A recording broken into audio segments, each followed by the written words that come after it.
Alrighty, and we are a go.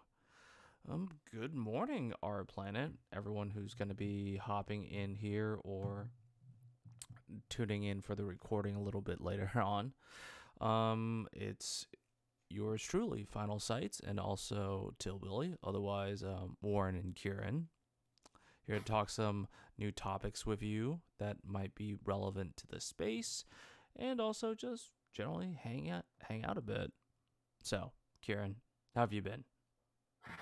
Pretty good. I mean, it's been a slightly hectic weekend. Everybody's been coming back to university now, so Freshers Week has started in full force, and the town has gone from completely empty to packed Packed. in like sardines, and especially on the evenings. That must Um, be of the lively sort, right? Have you been oh enjoying yeah, yourself? it's a lot of fun. The first Champions League game was yesterday as well, which had every single pub like just packed to the brim. It was a friend's birthday. It's all kicking off a little bit, which is a lot of fun. But matriculation and like finalizing our modules and everything, which has put me back firmly into my like management honors, which is fun. And everything's in person again, so there's going to be no more of this weird online lectures. Great. Um, How do you like the online lectures? Are you for the whole like kind of full remote work lifestyle? they should they should be there. They should be there. They were really helpful with I'll be honest, they're really helpful if you're hungover, and you have a 9 a.m. lecture that you can just pull up on your laptop or watch a recording of. But and it meant that I could do loads of other stuff, get involved in cryptocurrency in my first year of uni. So really, it's what enabled me to even like start off in the space. So I think they're great, but I think on like in person should always be available. So maybe just change the format a bit. So instead of a recording of just your professor sat in front of a screen, it's much better to have it as like a whole theatre and just get the recording of that. I forgot what show was it. It was no. Oh yeah, I think it was Arrested Development that they had at some point, but it was like one of the cast members was there and it was just like a robot and their face was on an iPad that was in front of it. Like, do you think that would be a solution for uni? Just have a little Kieran on an iPad just floating around. Just silent lecture theatre. Absolutely not. I mean, it would be a nightmare. It takes one kid with a water bottle to ruin everybody's 9 grand education. Yeah, you're literally just like rolling down the hallway as your little robot self, or someone just decides to kick you over for fun. They do a Black Mirror episode of that. it's not going to line up. Hey, Oh, what did you have over the weekend before we get into mine? CC0? Yeah. Oh boy, it was a 3-day weekend over here in the states. Labor Day.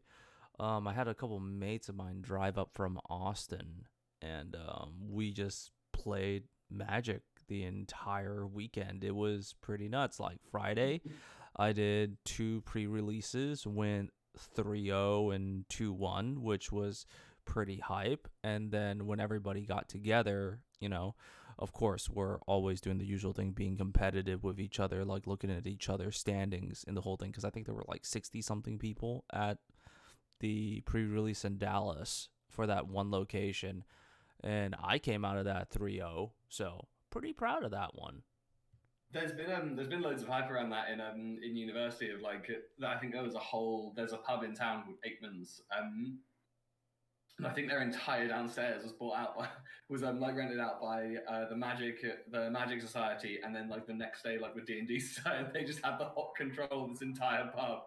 Apparently it started off really well, but devolved into chaos after about 3 hours I mean, if for it's in both a pub, I societies. mean, isn't that like par? Oh yeah, absolutely, it's part of fun. But yeah, now that we've had people like filing in, let's get into it. Yeah. Thanks for being here. So today's topic is CC0, otherwise known as Creative Commons Zero.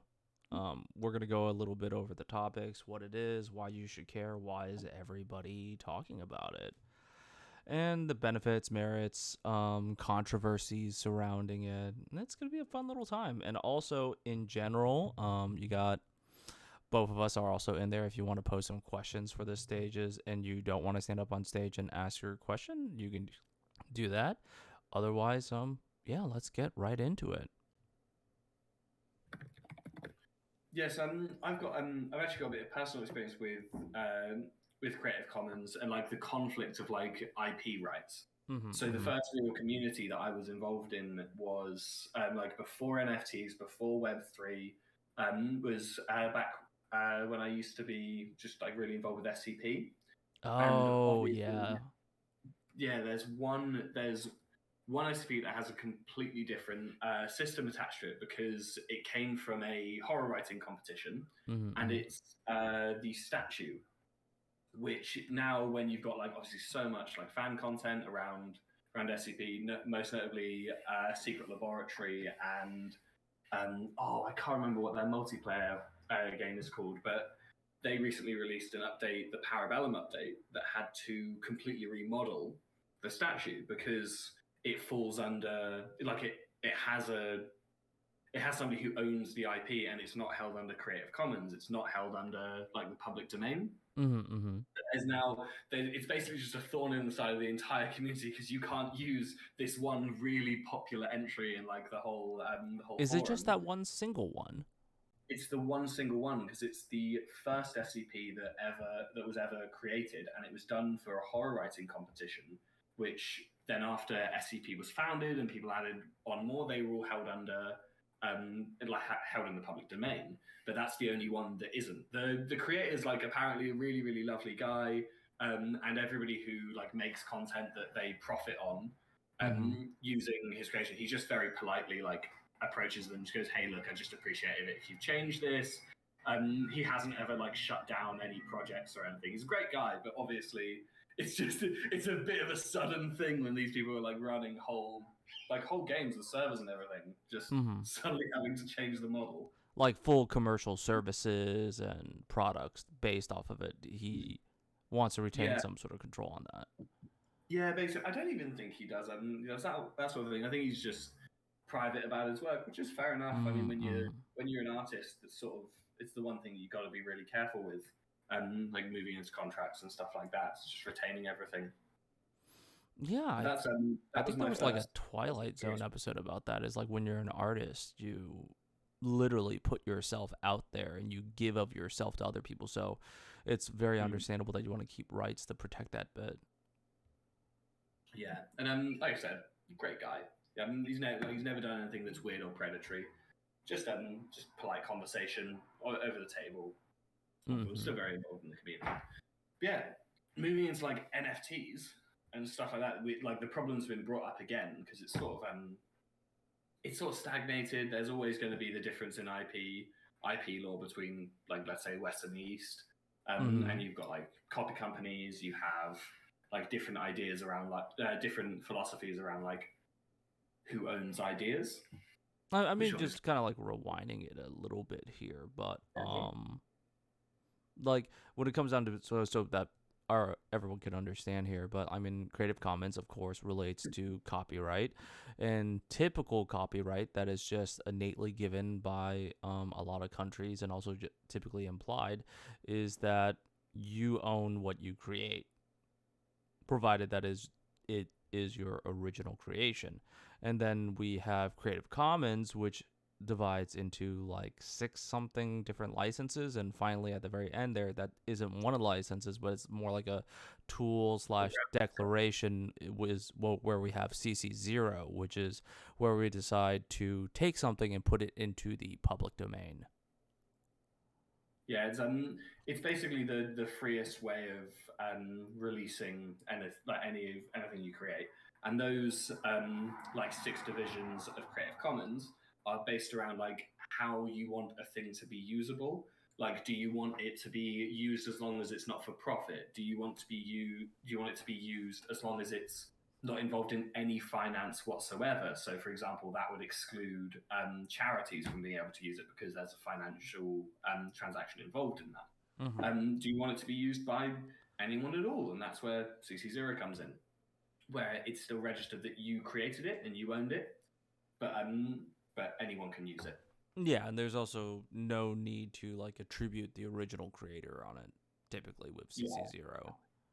I think the second lowest, I can't remember CC0, CC1 or CC6, is the one that is you can use it whenever, but you just have to give credit to the artist, or sorry, the creator, because this can fall under anything really. Like it can be a pattern, it could be a recipe, it could Mm-hmm. be designed for a car if you want it to be. No, I And then remember there after, was a whole big copyright discussion on the dances that they were putting into Fortnite. oh god, that was I remember that. Yeah, yeah, no, no, that was a gigantic thing because I mean, like everybody knows Fortnite. You know, the amount of money that's done in microtransactions for that game to get emotes of just basic dances, right, is like astronomical. But where the origin of a lot of these dances coming off of like young creators on like TikTok and others, you know, they weren't getting credited for it, or original musical artists that were behind these. So that was like a whole big discussion, like who owns this, and like as far as I know, I don't remember how that case wrapped up, but I don't either, but it's like it sounds absurd until you start thinking about like can a people person hiring own a choreographers. dance? Yeah, but like that's the thing. People hiring choreographers for like any sort of like stage performance. If you've ever been to a concert, like a big name concert, and they've danced on stage or they've had background dancers, there's somebody who came in, created that entire dance, taught it to everybody on that stage, Yeah, I and mean then we could definitely agree there's work in there, right? yeah, absolutely. But it's like that. It's technically creative expression. They've created a thing that's now being used as like you could call it marketing, you could call it entertainment, well, like whatever you want to call it. So theoretically, it does line up, and like those people should sort of have ownership of this unique expression that they've created. Yeah, I mean, like that's all let's talk about is like ownership, right? And of course, like on that, Lou, I think we move into the idea of NFTs and Web3 and CC0 and how it all goes together. Because I mean, one of the big stickler points on NFTs is that when you purchase one and you own it inside of your wallet, you own that thing, right? Hmm. But also, like the thing at the center of NFTs and the thing that I think really drove their creation and like their movement into the mainstream at the beginning of all of this was the idea that creators and artists aren't paid enough. Like you can, if you've ever commissioned something from an artist, they give you it one time, and that's fine. You use it. But when you move into like the higher level, like investment art world, somebody will create a painting, Mm-hmm. a commissioned by I don't know some sort of millionaire or something like that, and they'll hold it. They'll pay enough for it to be a noteworthy painting, and they will just hold it and Mm-hmm. eventually sell it as a noteworthy painting, Mm-hmm. which the artist will never see that appreciation of money again. Oh, no, sorry, again, they'll never see it. Like they'll just be able to witness their creation changing hands for higher and higher amounts, Mm-hmm. Mm-hmm. and they get nothing from it. So Well, I mean, what that's also NFT? the thing. I forgot. Was it Giorgio Keefe or some other artist? No, no, it was probably some other artist. But I remember it is definitely a trend that a lot of artists don't blow up until they're 6 feet under. Yeah, that's the thing. And with like NFTs and obviously the creator royalties, they can start to see that money and actually they can recognize what I would call a reasonable percentage of what their work is really worth. Mm-hmm, mm-hmm. And that like wherever you want that percentage to be, you can set it on your NFT. So I've seen some like smaller collections, like probably about like 5 or 10, just released by independent artists, and they want like 15% because if their work's going to appreciate by that amount, they want it, and that's fair enough. Yeah. Um. But yeah, going on to the topic of So Creative jumping around, Commons, though. mm. That's the most noteworthy way we've seen that used was obviously like Goblin Town. Like that was the whole thing that got everyone talking about Goblin Town Oh, that because was a thing. Because I do recall that OpenSea was just completely flooded by Goblin Town derivatives. yeah, it was like it was kind of weird for a bit. Like as somebody who like peruses OpenSea That as your sort of entire feed is just goblins. yeah, like I look through it for like data and like trying to figure out like trends and like what projects are being successful, why they're being successful, what like characteristics are there of a project that's going to do well post min.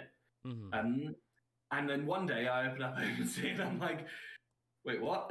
what the fuck is going on? So I Yeah, can't yeah, believe you it. got to take a little bit of a double take on that one. Yeah.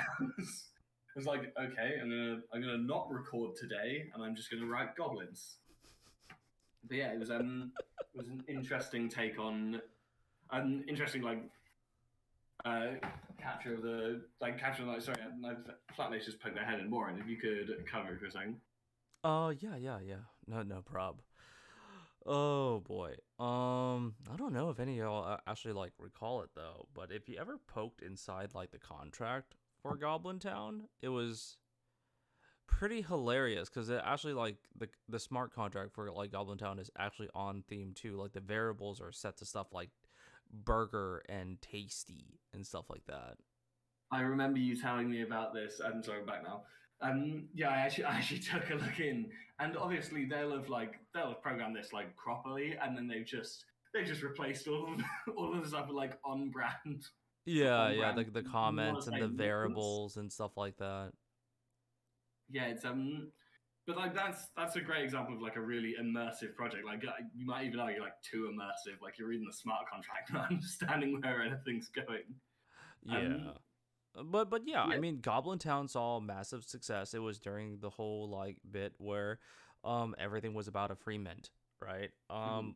Like the market was hurting, people were fearful, and then absolute nonsensicalness walks in through the door, and that was Goblin Town, right? They were a CC0 project. They were a free mint and basically put everything on top of the community. And being as like, whether you're part of the original project, the derivative, and all that, you're all part of the whole, I guess, Goblin collective in a Yeah, way. you're all it's really quite interesting. So CC0's always been touted as like a really great way to get your name out there, and it's like the dreaded word that no artist ever wants to hear, exposure. Um, so for a project like Goblin Town that basically lived or died on if people were engaging with it and being a part of that community, they they used it really well and ended up obviously creating a huge community that's like I, I would say still thriving to this day, but I can't understand what they're saying when I read their tweets. I mean, That's they're all. out there, dude. They're doing stuff. Um, but yeah, that's to the point that this is what we would say is possible when there is no legal friction to the creative process. Yeah, In but the there's also most optimal sense, but it's not all 100% like daisies and sunshine there. yeah. The problem with Creative Commons is sometimes it's a bit of like a prevailing idea almost where artists just won't get credit and won't be recognized for their work, sometimes won't even be paid, and that's like a huge problem in the industry. I keep saying artists, obviously by that I mean like anybody can create anything. If you create a unique idea or something creative, it's oftentimes really difficult to be paid after the fact.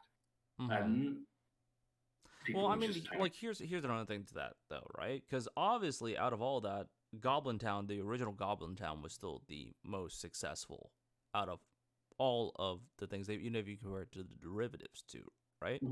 And yeah. like case in point, I'm gonna point to like of course what we were talking about earlier. One of my passions is Magic the Gathering. The game is 30 something years old. They invented the idea pretty much of like the booster pack where you draw random things out of a concealed thing and hope that you get something of value, right? And they've visited this whole thing before. There's still like a very tiny limited pool of extremely powerful cards that were made in 1993, and they're part of this thing called the reserve list. They're supposed to be never printed again, right? And people have argued time and time again is that we should have new copies of these cards, right? But Wizards, the company that made the game, They say they entered a legal binding agreement that we will never make these ever again. So you have things that are literally finite. There's a finite supply of these that were made in like 1993, 1994 that will never be made again. And now they're fetching upwards of like, I don't know, like $200,000 for like a single one of these cards in like mint condition. But here's the thing. There was an experiment with like some other cards that they had that were on the reserve list, but were reprinted, and then after major backlash they stopped, right? But what it did show in the data, and we're allowed to look at over 30 years of data here, is that even when they choose to reprint a card, right, aka make a derivative of it, make it with new art or something like that, the original maintains its value no matter what, because that's what collectors want. Like true collectors, they will want the original work. And I understand that sometimes when we look at the NFT space and stuff like that, it's so new, it's so fresh that it's hard to say that's like, why wouldn't someone just choose a derivative, right? Because when we look at a project, we should also look, it's not just the NFT you're getting. It's not just a JPEG. It's not just a PNG or anything like that. You're also like buying into the community. You're buying into the team. You're buying into what they're capable of producing and the talent that they've accumulated, right? That's what a project is. When you buy an NFT, typically for a lot of projects, you buy a part of that project.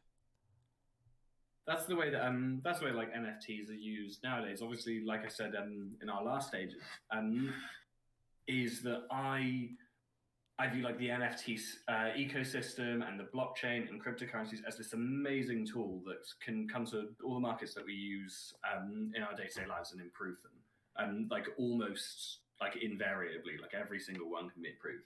And I envision there will be a section of the NFT market and like a section of the blockchain that's specifically built around like collector's items. And obviously, at the forefront of that, you've probably got CryptoPunks, which are almost like the historic item. And while that's true for like collector's items, you'll always want the original. The derivatives don't really matter because like they follow. You want the first idea, not everybody copying that. I mean, like that's not 100% true though. Not always. Like the Cool. original always has value, but let's not forget, Yeah. like one of the biggest games in the world right now is League of Legends, but League of Legends is pretty much a ripoff of Dota, which was built on top of a mod for like Warcraft 3. It's like, True, but when you start using more complicated products, like there's a bit more value that they start to offer there. Like some people will prefer the control scheme, prefer the art style. Like there's yeah, like yeah, prefer the yeah. community. Yeah, there's There's a like lot there's of like specifics to it, but all I'm trying to say is that there's a room in this world where a derivative can become better than the original. And that is part of the whole Web3 idea, is that once you put an idea out there that people can iterate on it, they can improve it, because decentralization leads to just like multi-threaded thinking. yeah. And with like along the lines of that, you have examples of like I know a little bit more about Pokemon cards than Magic, but there's, for example, you've got the like original, like the original set of like Charizards, for Yeah, example, and yeah, then there first was edition. holographic stuff, and then there was the shadowless holographic stuff, which I think I were maybe a misprint. I think I need to do a little bit I more think, reading on yeah, that. I think it was something The like most that. valuable card you can get, Mm-hmm. and that's a derivative of like of one of the original cards, and it's bringing that like a newer spin on it. So maybe if they made one of these limited magic cards with a new function on it, like a new way to create that like limited edition artwork, Mm-hmm. Mm-hmm. or like I don't know, a signature from a creator or something like that. That's like that will bring more value to it because it has more significance. Mm-hmm. There's loads of different ways from like generating value. Like it's a huge part of my degree as well. Just looking through like where does utility come from? Mm-hmm. Where's utility? How do we leverage IP and things like that? Yeah, But yeah, I mean, we definitely like discussed the back and forth between this, like some of the benefits of CC0, some of the demerits about it, because of course, you can see that the whole storm of derivatives might bring like eyes and presence, but at the same time, it also brings noise, right? Like, how do yeah, you decipher through that? So, at least from my standpoint, it really depends on how internet literate you are, right? It even that we would say that we're in a mature state of the internet. I would still argue to the point that we still have a lot of people that have not like achieved like full internet literacy just yet. It's hard. There is a language to this chaos. Yeah, it's not just like the terms and stuff like that. It's the ability to tell something is like, is this fake? Is this real? Is something being genuine or not, right? How do I decipher all of this? And until we reach a point where, you know, like we can somehow put a number on that where like 60% or like 70% of the populace is like firmly internet literate, right? And how to decipher these things, I do not believe that CC0 can like really go to where it needs to be. Mm. I think the the use of CC0 is pretty much a marketing one in terms of NFT projects currently.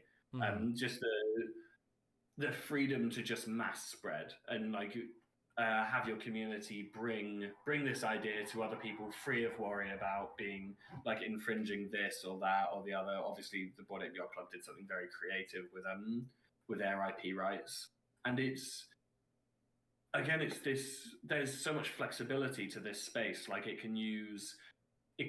can hold your rights. The rights can be centrally held. The rights can not exist at all. You like a CC0 project, Mm-hmm. um, and it really just depends on like what you want your project to be aiming for, and that's obviously a huge question that we've had to ask ourselves here at our planet because we've got like we really care about these like topics of like affordable housing and like equitable wealth development and like mental health, and that's if you've looked through our Twitter spaces, there's loads of talk on that, and I'd say feel free to have a peruse through that. But if we were to just free up the rights of like our brand and like and our NFTs, it might it can always become aligned with something that you don't really want. Like I think a great example of that is like Pepe the Frog. There's a wonderful documentary on that of Oh, how I that do became recall that. how that became a hate symbol, and the creator tried desperately to get it removed, but it's always going to be in that database. And it's just the misuse of creations for what they're not supposed to be for. Mm-hmm. I Like mean, that. I believe that we lay it pretty like plainly in the website of like how the NFT can be used and other stuff like that. And it's pretty much just Yeah, like if you hold the NFT, if you're owner of such, you control the rights to that NFT essentially, you know, merchandise and everything yeah, else for it. But you know, as the company, the logo and all that, you know, we retain those rights on those. yeah. So we can always that way. No matter what NFT you have in our collection, it will always stand for those like really important values that we hold dear, and they'll never be misused. But you're also free to do whatever you want with your NFT. Like if you hold one, you should be able to stick it on a T-shirt if you want, or I don't know, make an animated series. What was it called? Red Ape Club or something like that. It was something like that. I Yeah, remember seeing an episode and it was like, okay. this is an interesting take. Yeah. I mean, Yeah, it kind of reminded me of like a short or something from Adult Swim. yeah. It's very much. It's got that sort of just hey, let's give it a go sort of Yeah. attitude. Yeah. But yeah, there has to be like some sort of creative balance when you're looking at these things cuz I think the thing that made the biggest like splash, of course, was when it happened with Moonbirds, right? Because they initially launched as a fairly traditional kind of NFT license where you know you would own your thing if you held it, and then they made the announcement that they were transitioning over to CC0 and putting everything into the public domain. There were a lot of people who were concerned about it. There was like a lot of people arguing on both sides of it. Though personally, it's like it's hard for me to make a statement, but I do believe that it was a little bit like out of the like outfield when it says like here's one thing and we're gonna change it up on you, you know? Uh, sure, I do see where you're coming from with that, but if you remember, like the the project goal behind Moonbirds is the utility of like the proof network. That's like Mm-hmm. really down to the roots of it. And if you want, like, if you've seen like their interviews and their like announcements or that sort of thing, it's always been around like the real utility behind the project. So in terms of like releasing the NFTs into the public domain, it's really only going to spread awareness for Oh no no game. no no! No, So let's it not does make be sense in terms of the misconstrued project. here. I don't have an issue with the end point. I have the Oh issue yeah, that cool. it just wasn't clarified before the point. That's fair enough. Like I've seen yeah I've seen those debates going on. That is like that's fair enough. You want to know. You want to know if your NFT is going to be yours forever or if anybody can use it. Like it's part of Yeah, the fun of ownership, isn't I it? mean, I think it's better to be plain and transparent about it, right? Yeah, always. It's the best way to be with your community, so they know what they're getting, they know what to expect. They know you will, like you said earlier, like you're when you buy an NFT with a project, you're sort of on the ride with everybody. So you want to know where the train's going. That would be nice. I don't know if you've ever done it before, like just taking a train to nowhere, but it's a little bit terrifying. Yeah, it's an interesting experience. It's a lot less fun in the UK because you might end up in a field somewhere, or you might end up in like a different field somewhere. At least that's how it is in the south of England. Yeah, I mean that's the thing though. Y'all actually do have trains and public transportation. The states, not so much. We have um, more like novelty rides. Oh dear. I've always wanted to do like a proper backpacking thing in Europe though, just hopping through the trains and everything. So like there's still I'm not gonna there's lie, still that is the part that always gets me jealous. It's like people are always saying, it's like, I'm gonna go backpacking in Europe. It's like, nobody goes backpacking in the States. It's like, Europe's always the destination. it's because it's so easy to move between the countries and like it's almost like it's the same as CC0. Like there's no rules against just passing over and moving into a different space and like it's amazing. Like you can literally you get into Europe with visa and you can go anywhere. I had a friend in school who was his family were travelers and then Mm-hmm. eventually settled down and through squatters laws got rights to land, built a house. He grew up there, but it meant that he suddenly appeared in terms of like legal in a legal sense Mm-hmm. existing in Germany somewhere because he didn't have ID until he went back to Germany, which is where both of his parents were from, and essentially created a birth certificate at age 14. Wow. I have no idea how that works, by the way. It's like a little tangent, like a fun story. His name was Marlin, and like he was a woodwork student. The guy would just if you ever need anything, you could just ask him, and then like a week later, he'd bring it in. You just pay him for it. It was great. He would make you bowls, spoons, full time off the grid spoon whipper. Wow, what a guy. Yeah, his family were lovely as well. But I guess on that topic, I think we've covered about all the bases. Yeah, Don't miss tangent. next week. Next week, if you did vote in the poll for our topics, this week was CC0, and the runner up that was like very close. I think it was only like 3 votes in between the two of them was AI art. So we're gonna be talking Ooh, about we're gonna be talking about AI art. We're gonna be talking about like how there was recently also another controversy about like artists saying, "Oh, this guy shouldn't have entered this contest and submitted this thing." But we'll get into that next week. Hope you tune in because for that one too. there's loads of stuff to explore about that. There's even like something you might want to look into before Warren is the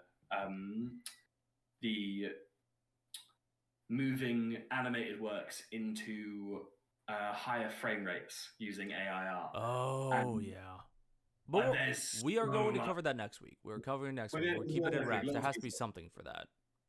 Yeah, of course. All right. There you go. Tuning in, guys. Cheers, y'all. We will catch you around.